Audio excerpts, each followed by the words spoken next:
dia langsung to the point sama saya, Mbak, sebenarnya saya dari tadi sudah nafsu, seperti itu bahasa Agus kepada saya. Di situ saya mulai terbawa emosi kayak gitu, karena saya di sini benar-benar tulus membantu kamu, kamu kok malah berniat lain lagi ke saya, seperti itu.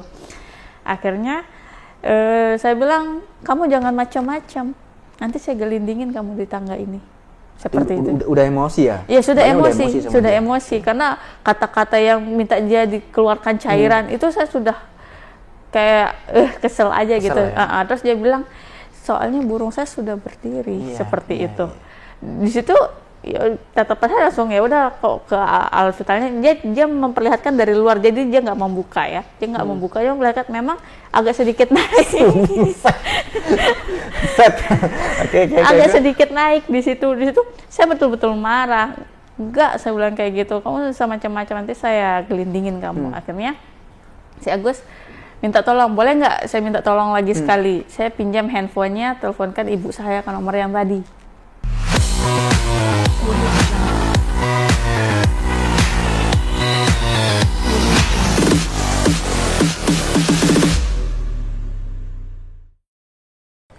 Assalamualaikum warahmatullahi wabarakatuh. Balik bersama saya Diki Wahyu dalam wawancara eksklusif ya. Setiap edisi kami akan selalu menghadirkan informasi-informasi penting, unik dan menarik untuk Anda semua. Di edisi kali ini kita kembali membahas si yang lagi ramai. Ada Agus. Oke. Di hadapan kita saya menghadirkan narasumber yang luar biasa. Ini mungkin yang akan membuka mata dan telinga kita ya. Ini merupakan korban dari Agus. Nanti akan kita dengarkan keterangan.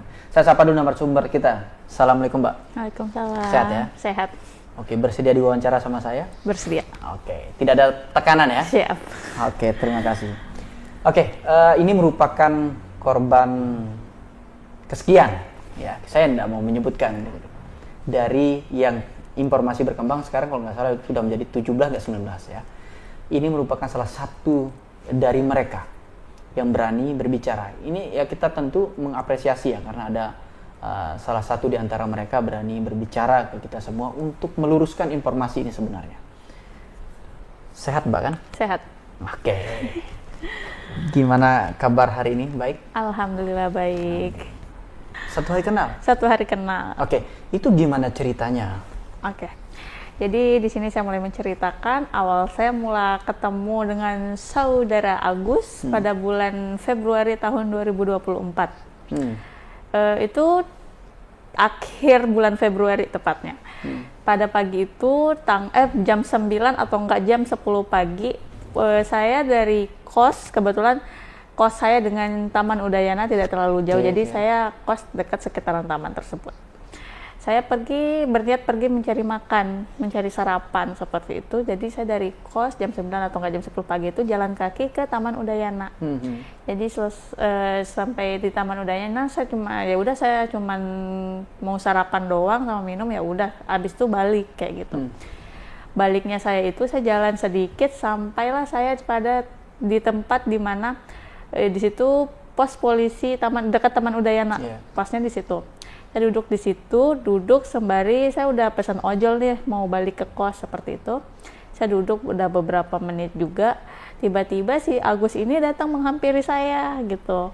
Dia di situ alasannya ingin mencari seseorang perempuan yang dimana dia menyebutkan ciri-ciri perempuan tersebut dan katanya perempuan tersebut membawa lari motornya. Kata si Agus sih perempuan tersebut adalah pacarnya begitu. Tapi bawa lari motornya? Iya, motornya. Motor yang mana dulu? Aku nggak tahu. Oh, nggak menyebut ya? Dia menyebutkan merek, cuman nggak inget juga sih saya karena udah kejadiannya udah lama seperti itu. Jadi dia nanya saya pernah nggak melihat wanita yang disebutkan tadi. Karena juga saya sudah beberapa lama di sana. Saya juga nggak ada melihat, jadi saya menjelaskan di situ saya nggak ada melihat perempuan yang dimaksud seperti itu. Setelah itu si Agus berniatlah untuk meminjam handphone saya, katanya ingin menelpon ibunya begitu. Jadi di situ saya ada sedikit was-was karena modus pencopetan juga banyak. Mikirnya begitu. Iya, mikirnya begitu. Jadi saya cuman hanya berkata sama si Agus, oke, saya akan meminjamkan handphone ini, tapi nelfonnya di sini aja, saya bilang kayak gitu, karena takutnya juga nanti ojol saya tidak menemukan titik lokasi saya bilang kayak gitu. Si Agus pun menyetujui permintaan saya tersebut. Ya, si Agus minta tolong sama saya biar saya yang pencetin ini nomornya gitu, dia yang menyebutkan. Karena nggak bisa mencet ya? Iya, nggak punya tangan Dibantu, gitu. Okay. Akhirnya ya udah saya pencetkan, dia menyebutkan nomor tersebut, saya teleponlah nomor tersebut melalui WhatsApp. Melalui WhatsApp, di situ profilnya foto keluarga Agus, cuman nggak ada bapaknya. Ya, mereka ada foto Agus dan kayak rangkaian satu keluarga gitu. Iya, rangkaian satu keluarga tapi tanpa nggak ada ayah gitu, nggak ada sosok ayah di situ. Ini dia menelpon, dia menjelaskan ke ibunya bahwa wanita yang dia cari itu tidak ada di Taman Udayana, seperti itu. Kata si Agus. Orang yang dihubungi. Kata si Agus, kan si Agus menelpon ibunya seperti itu. Ngakunya Agus ini menelpon ibunya atau siapa? Menelpon ibunya, iya karena dia bahasanya pas dia nelpon itu mama.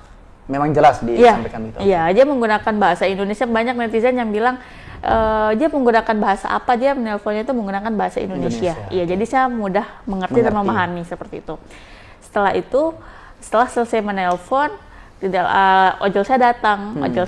Ya udah, karena saya sudah tidak ada urusan dengan saudara Agus, akhirnya saya memutuskan untuk pergi, memutuskan untuk kembali ke kos seperti itu. Kebetulan karena jarak kos dan Taman Udayana seperti yang saya bilang tadi tidak terlalu jauh, jadi saya sampainya cepat. Di situ saya nggak ada kepikiran bahwa si Agus ini akan ada niat atau apa sama saya seperti itu. Saya juga nggak ada berpikiran dia bakal mengikuti saya sampai ke kos seperti itu. Ya, sampailah saya di kos. Kebetulan kos saya itu lantai 2, kamar saya di atas, posisinya itu tepat di depan tangga seperti itu. Sesampainya saya di kos, saya buka pintu kamar, kebetulan tas ini masih saya gendong, saya berniat menggantungkan tas tersebut. Tiba-tiba ada ketukan pintu yang dimana saya pikirnya kakak saya. Oke, karena jaraknya nggak lama ya, baru masuk? Iya, jaraknya nggak lama, cepet banget gitu pergerakannya. Saya mikirnya kakak saya, kakak saya mungkin mau ngambil berkas, kebetulan ada beberapa berkas yang ditinggal di kos seperti itu. Saya bukalah pintu tersebut, kaget saya di depan pintu itu ternyata Agus gitu. Dan saya serontak bertanya sama dia, saya bilang, kok bisa tahu kos saya seperti itu kan? Saya langsung mempertanyakan to the point seperti itu. Kok tahu kos saya? Dan si Agus pun menjawab, iya tadi saya ngikutin mbaknya, mohon maaf sebelumnya. Dia bilang kayak gitu. Saya ngikutin hanya ingin mengucapkan terima kasih karena sudah diberikan handphone tadi. Pinjam untuk nelpon. Setelah itu, iya sama-sama, posisinya itu si Agus di depan pintu, saya di belakang pintu. Jadi saya masih berada di dalam kamar, si Agus sudah di depan pintu seperti itu. Jadi setelah itu si Agus berbicara kembali ke saya, ngajak ngobrol, bilang kayak gini, Mbak, boleh nggak kita ngobrol-ngobrol sebentar, tapi kita ngobrolnya dalam kamar kayak gitu. Oh, memang sudah minta gitu? Iya, dia minta ngobrol. Sudah berpikir negatif tentang Agus? Belum ada. Minta, belum, ya nggak ada. Saya mikir mungkin karena itu kita nggak punya ruang tamu atau apa, dan ini dia serontak ingin ngajak ngobrol di kamar. Saya mikirnya kayak gitu aja gitu kan. Belum ada berpikiran jelek lah ke dia seperti itu. Cuman di situ saya langsung menolak, nggak boleh karena kamar itu privasi saya, nggak boleh sembarang orang masuk, apalagi lawan jenis seperti itu. Kalau memang mau mengobrol, mari di luar di bawah ada gazebo.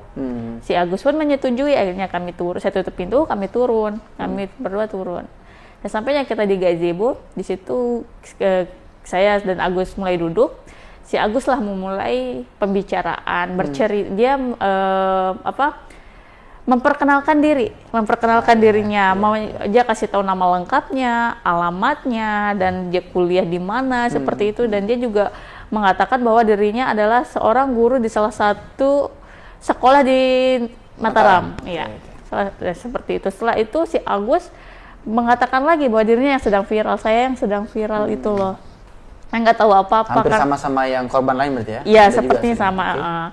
Terus setelah itu saya juga kudet ya, kurang update seperti itu. Jadinya si Agus mencoba mendorong saya untuk membuka YouTube-nya dia, memperlihatkan videonya dia yang dimana dia sedang main gamelan menggunakan kakinya. Situ. Setelah itu si Agus bertanya sama saya bagaimana tanggapan saya tentang dirinya. Diminta mbaknya tanggapi tentang dia gitu. Iya. Saya berpikir mungkin ini orang butuh motivasi seperti itu. Akhirnya di situ kamu orang yang hebat. Saya mencoba memberikan motivasi kayak gitu kan. karena nggak mudah loh kayak gitu. Ya, dengan kondisinya dengan dia, kondisinya ya. seperti itu, nggak mudah, kamu orang hebat kayak gini. Akhirnya saya mencoba memberikan motivasi. Yang kita singkat aja ya Mas ya. Akhirnya 1 jam lah sudah kita berbicara. Oh 1 jam di bawah tuh? Iya 1 jam. Iya. Oh, lama juga. 1 jam. Okay. Akhirnya saya minta izin dengan saudara Agus untuk naik beristirahat seperti itu. Diakhirilah pembicaraan itu. Itu. Terus si Agus pun bilang, oh ya Mbak, selamat beristirahat, seperti itu. Saya kira kata selamat beristirahat oleh Agus itu kami sudah selesai sampai di situ. Akhirnya saya naik ke kamar, buka pintu, saya udah baru tutup pintu, mau rebahin badan, tiba-tiba ada ketukan lagi. Ada ketukan lagi? Ada ketukan lagi nih, gitu. Okay. Akhirnya ya udah, saya urungkan ya, saya untuk berbaring itu, buka pintu, Agus lagi, seperti itu. Nah, di situ saya posisi masih sama seperti yang tadi, Agus di depan pintu, saya di belakang pintu kamar, seperti itu. Dia langsung to the point sama saya, Mbak, sebenarnya saya dari tadi sudah nafsu, seperti itu. Bahasa Agus kepada saya. Di situ saya mulai terbawa emosi, kayak gitu, karena saya di sini benar-benar tulus membantu kamu, kamu kok malah berniat lain lagi ke saya, seperti itu. Akhirnya saya bilang, kamu jangan macam-macam, nanti saya gelindingin kamu di tangga ini, seperti itu. Udah emosi ya? Iya sudah emosi, karena kata-kata yang minta dia dikeluarkan cairan itu saya sudah kayak kesel aja gitu. Ya? Terus dia bilang, soalnya burung saya sudah berdiri, seperti itu. Di situ ya, tatapan saya langsung ya udah kok ke alat vitalnya, dia memperlihatkan dari luar, jadi dia nggak membuka ya, dia memperlihatkan memang agak sedikit naik. Agak sedikit naik di situ saya betul-betul marah.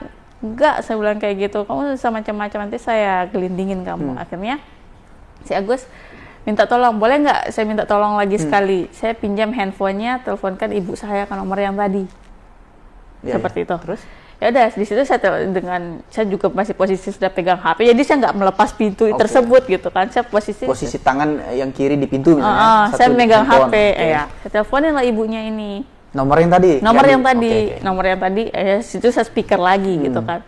Apakah ini hanya modus atau apa, biar jelas gitu kan. Saya dengar seperti itu.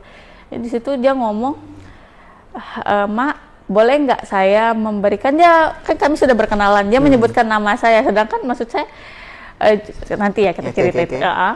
Ya, boleh nggak saya memberikan Mbak ini emas yang 1 kotak di rumah itu, seperti itu. Ngomong ke ibunya. Iya. Ya, teleponnya Mbak punya. Iya, punya saya. Akhirnya di situ ibunya menjawab, saya berpikirnya ibunya bakal menjawab itu siapa, buat apa, ya, pastinya, kenal di mana. Dia kan ibunya nggak kenal saya, gitu kan. Terus malah tiba-tiba ibunya langsung ngomong, iya nggak apa-apa. Dari pertanyaan saya yang saya udah rangkum di kepala nggak ada. Dikeluarkan sama ibunya, dia cuma bilang iya nggak apa-apa. Dikasih. Ibunya bilang kasih aja gitu. Iya. Kasih aja kayak gitu. Emas apa itu loh? Nggak tahu. Kan saya nggak pernah lihat emasnya. Bisa aja. Oke, lanjut. Iya. Terus ya udah, saya matikan handphone. Terus dia ngomong lagi, tuh kan Mbak, kalau Mbak mau membantu saya akan memberikan Mbak emas 1 kotak, seperti itu. Permintaannya? Mengeluarkan cairannya dia. Buset. Seperti itu. Tapi dikasih imbalan emas. Iya. Dia di situ bahasanya membantu apa, saya nggak butuh bantuan, kamu yang minta bantuan dari tadi ke saya minjam handphone gitu kan. Setelah itu saya tetap menolak. Di situ saya bilang, kamu jangan macam-macam, nanti kamu saya gelindingin di tangga ini. Ucapan itu saya ulangi lagi seperti itu.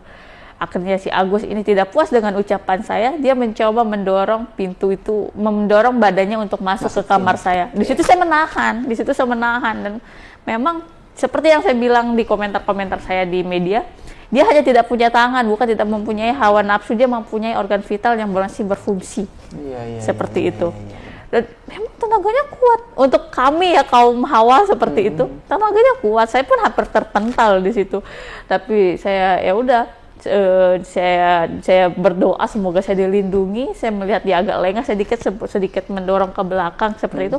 Saya mengeluarkan seluruh tenaga saya untuk menutup pintu seperti itu. Dan tertutup, alhamdulillah di situ tertutup. Akhirnya si Agus pergi dengan rasa kesalnya dia karena nggak dapat, karena keinginan dia tidak terpenuhi seperti itu. Oke. Setelah itu apa yang terjadi? Lanjut, pas sore harinya saya masih setelah kejadian itu nih, saya ada rasa menyesal. Kita hanya manusia biasa seperti itu. Kita nggak tahu apa yang bakal terjadi sama kita nantinya. Jadi di situ saya hanya bisa menyesal. Kenapa saya menanggepin dia? Kenapa saya nolong dia? Cuman kita sebagai sesama manusia, gitu kan.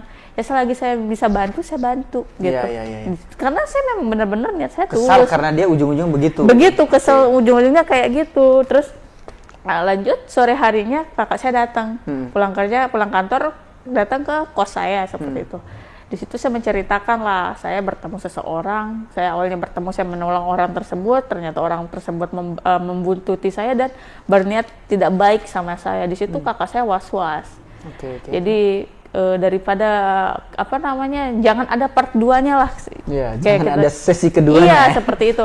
Mungkin hari ini kamu aman, kita nggak tahu di kemudian hari. Karena tempatnya sudah diketahui kayak gitu. Apalagi sampai hafal nomor kamar.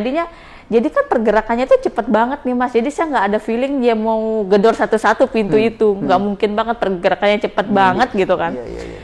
Jadi otomatis dia kayaknya dia mengikuti saya dengan menjaga jarak, tapi saya nggak ngerasa diikutin. Ya di situ. Setelah itu saya ceritalah sama kakak saya kayak gitu. Akhirnya kakak saya pun memutuskan untuk mengajak saya pindah kos. Sampailah saya di kos saya yang sekarang ini. Oke. Nah, satu bulan sudah kejadian itu, si Agus ini mencoba menghubungi saya. Oh iya kan, karena nomor kontaknya Mbak udah masuk ke kontak di rumah ya, rumahnya dia. Nah, ada di situ sebelum blokir, nggak ada kepikiran juga, saya pun lupa kayak gitu. Saya sudah menolong dia dan otomatis nomor saya di save gitu. Benar. Terus dia nge-ping, nanya lagi di mana, lagi ngapain, terus ngajakin ketemu lagi. Oh, minta lagi ketemu? Iya, nggak ketemu di situ. Nggak minta maaf dulu? Nggak ada minta maaf. Terus langsung, apa ini orang, saya juga risih dari chattingannya dia itu, karena pengalaman sebelumnya kayak apa. Akhirnya di situ saya menggantilah nomor telepon saya. Dan lanjut lagi, kita kembali ke masa waktu hari di mana Agus hampir melakukan hal yang enggak ke saya seperti itu. Malam, jadi sorenya harinya itu mbak saya pulang. Saya cerita sama mbak saya, malam harinya itu saya pergi cari makan di sekitaran Udayana. Dan di situ saya bertemu dengan si Agus lagi. Cuman saya tidak menyapa karena saya kan pakai motor. Si Agus sedang entah itu parkir motor atau ngapain waktu itu. Yang sempat dilihat lah. Nggak sempat dilihat. Pokoknya dia fokusnya ke motornya dia yang pink itu.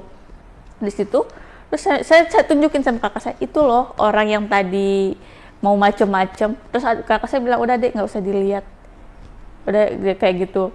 Terus dia kayak, saya mikirnya dia nggak takut, dia hampir mau melakukan hal yang enggak gitu. Apa dia nggak takut dicari sama keluarga, sama orang kan?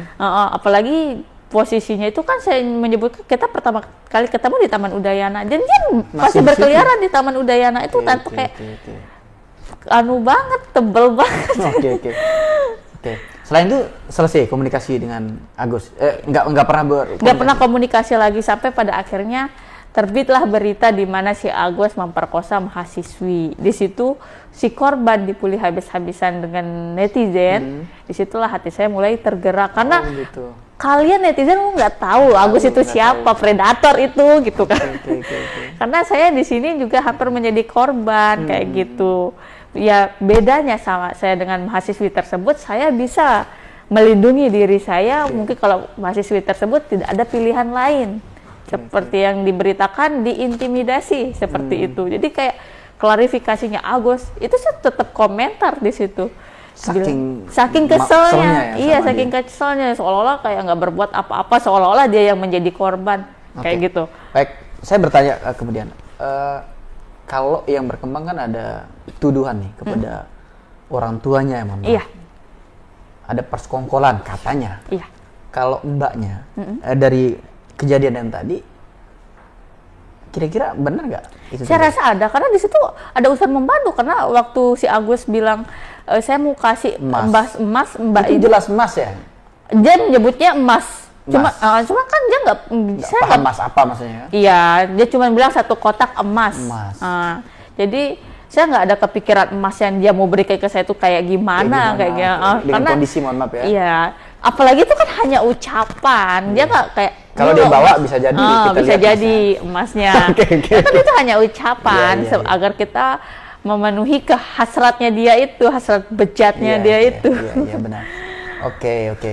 Berarti kecurigaan kita benar, persekongkolan itu ya? Persekongkolan itu. Karena memang dia mengiyakan. Dan memang Agus ini nggak pegang handphone kan? Nggak megang handphone. Benar berarti penyampaian orang tuanya bahwa dia tidak bawa HP gitu, benar? Saya rasa nggak bawa HP dan dia juga bawa kayak tas yang ini loh, tas pinggang gitu. Oke. Terus gimana mendengar beritanya Agus sekarang ramai? Ih, di penjara lah cepat-cepat, kurung itu orang. Usah kasih keluar. Oke, mungkin ada hal lain yang mau disampaikan kepada adik-adik kita di luar sana, ada mahasiswa, ada mungkin yang lain-lainnya lah. Ya, ada pelajar. Kira-kira apa yang mau disampaikan? Janganlah kayak kata kakak saya, jangan terlalu percaya sama orang. Kita perempuan harus tetap hati-hati. Jangan terlalu berbicara banyak sama orang yang tidak dikenal, karena kita tidak tahu orang tersebut berniat apa. Oke. Selalu waspada intinya. Karena kejahatan tetap mengintai. Tetap mengintai dan bisa terjadi kapan saja. Iya. Oke, sekarang saya pengen tahu perkembangan dari kasus.